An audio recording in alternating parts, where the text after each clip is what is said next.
Hi my dear friends and families, welcome to Sislin's Cookery. இன்னைக்கு நம்ம பார்க்க போகிற ரெசிபி கருவாட்டு தொக்கு.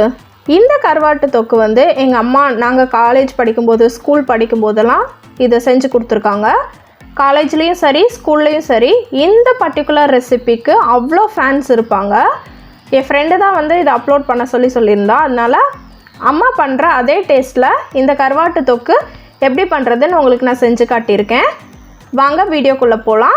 அதுக்கு முன்னாடி இன்னும் நம்ம சிஸ்லின்ஸ் குக்கரி பேஜை சப்ஸ்கிரைப் பண்ணாதவங்க ப்ளீஸ் சப்ஸ்கிரைப் பண்ணிக்கோங்க. அப்படியே பக்கத்தில் இருக்கிற பெல் பட்டனையும் கிளிக் பண்ணிக்கோங்க. அப்போ தான் நான் அடுத்தடுத்து போடுற வீடியோஸ் உங்களுக்கு நோட்டிஃபிகேஷனாக வரும். என்னோடய போன வீடியோவுக்கு கமெண்ட் பண்ணியிருந்த எல்லாத்துக்கும் ரொம்ப தேங்க்ஸ். இப்போ இந்த கருவாட்டு தொக்கு பண்ணுறதுக்கு தேவையான இன்க்ரீடியன்ட்ஸ் என்னென்னு பார்த்துடலாம். கடுகு 1 டீஸ்பூன், வெந்தயம் 1/4 டீஸ்பூன்,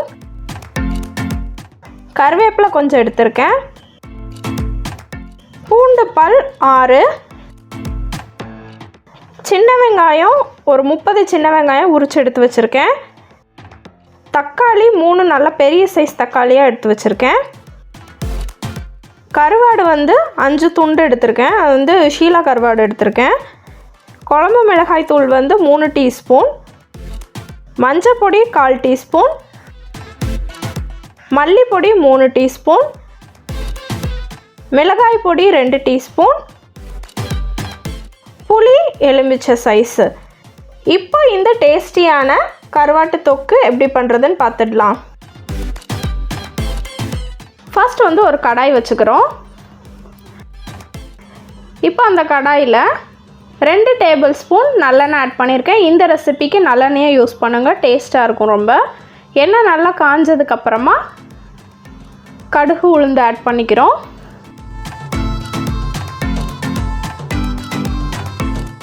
கடுகு நல்லா பொரிஞ்சதுக்கப்புறமா வெந்தயம் வந்து நான் கம்மியாக தான் ஆட் பண்ணியிருக்கேன். நான் கொஞ்சம் கசப்பு டேஸ்ட் வந்துடும், அதனால் வெந்தயம் கம்மியாக ஆட் பண்ணியிருக்கேன்.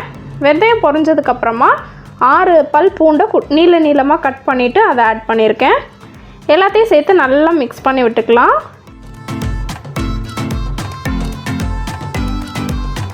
கொஞ்சம் கருவேப்பிலை ஆட் பண்ணிவிட்டு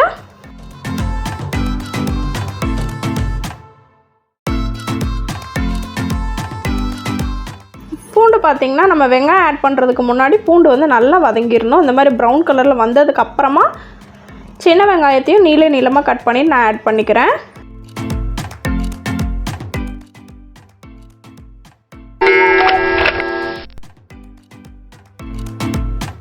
இப்போ பார்த்திங்கன்னா வெங்காயம் நல்லா வதங்கிடுச்சு, நல்லா கோல்டன் ப்ரௌன் ஆகிருக்கு. இந்த ஸ்டேஜில் வந்து தக்காளியை நம்ம ஆட் பண்ணிக்கலாம். தக்காளி வந்து நல்லா பெரிய தக்காளியாக 3 தக்காளி நல்லா பழுத்த தக்காளியை நான் ஆட் பண்ணியிருக்கேன். தக்காளியை ஆட் பண்ணிவிட்டு நல்லா மிக்ஸ் பண்ணி விட்டுக்கலாம். இந்த ரெசிபிக்கு வந்து நான் துண்டு கருவாடு வந்து ஆட் பண்ணியிருக்கேன். நீங்கள் இதில் நெத்திலி கருவாடு எப்படி இருக்கும் நான் இதில் ட்ரை பண்ணதில்லை. மேக்ஸிமம் துண்டு கருவாடு யூஸ் பண்ணிங்கன்னா பயங்கர டேஸ்ட்டாக இருக்கும். இது திருப்பி வந்து ரைஸ் வச்சு சாப்பிட்ணுன்னே தோணிகிட்டே இருக்கும் இந்த ரெசிபிக்கு. அவ்வளோ டேஸ்ட்டாக இருக்கும். இப்போ இந்த தக்காளியெல்லாம் நல்லா சீக்கிரமாக மசிகிறதுக்காக கல் உப்பு ஆட் பண்ணிவிட்டு கொஞ்ச நேரம் நம்ம மூடி வச்சுக்கலாம்.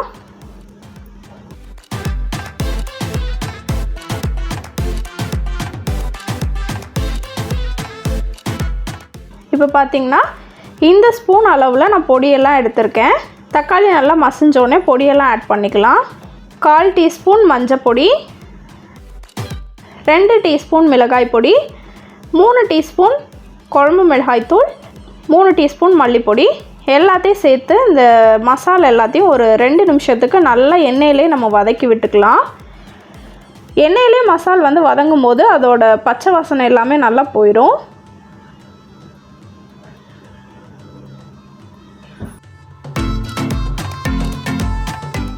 இப்போ பார்த்திங்கன்னா நல்லா வதக்கி முடிச்சாச்சு. இந்த ஸ்டேஜில் நம்ம கருவாடை வந்து நல்லா கழுவிட்டு நான் ஆட் பண்ணிக்கிறேன். நீங்கள் வெண்ணெய் ஆட் பண்ணி சில பேர் என்ன பண்ணுவாங்கன்னா கருவாடை ஊற வச்சு அப்புறமா பண்ணுவாங்க. வெண்ணெய் ஆட் பண்ணிங்க அப்படின்னா அது கருவாட்டு குழம்பே கிடையாது. டேஸ்ட்டு ஸ்மெல்லு டேஸ்ட் எதுவுமே இருக்காது அதில். சும்மா நார்மல் வாட்டர்லேயே நம்ம வந்து வாஷ் பண்ணிவிட்டு இதில் ஆட் பண்ணிக்கிறோம். கருவாடை ஆட் பண்ணிவிட்டு நல்லா வந்து மிக்ஸ் பண்ணி விட்டுக்கலாம். ரொம்ப போட்டு ஃபோர்ஸாக கிண்ட வேணாம், சும்மா லைட்டாக வந்து கிண்டி மிக்ஸ் பண்ணி வச்சுக்கலாம். இப்போது நம்ம அந்த புளியை வந்து கரைச்சி எடுத்து வச்சிடணும். அந்த தண்ணியை நான் ஆட் பண்ணிக்கிறேன்.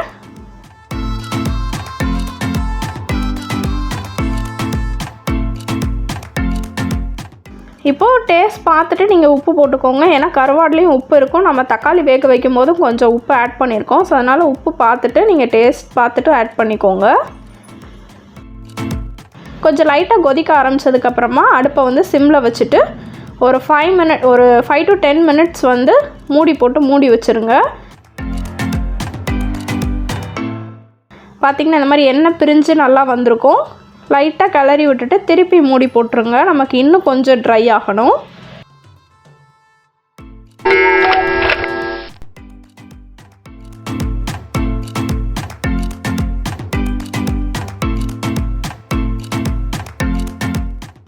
இப்போ பார்த்திங்கன்னா நல்லா திக்காகி ரைஸில் பெரட்டி சாப்பிட்ற மாதிரி ஒரு தொக்கு வந்து சூப்பராக ரெடியாக இருக்குது.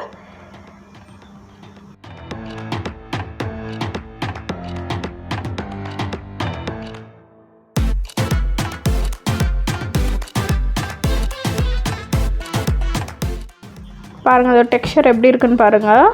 கருவாடும் நமக்கு உடையாமல் இருக்கும்.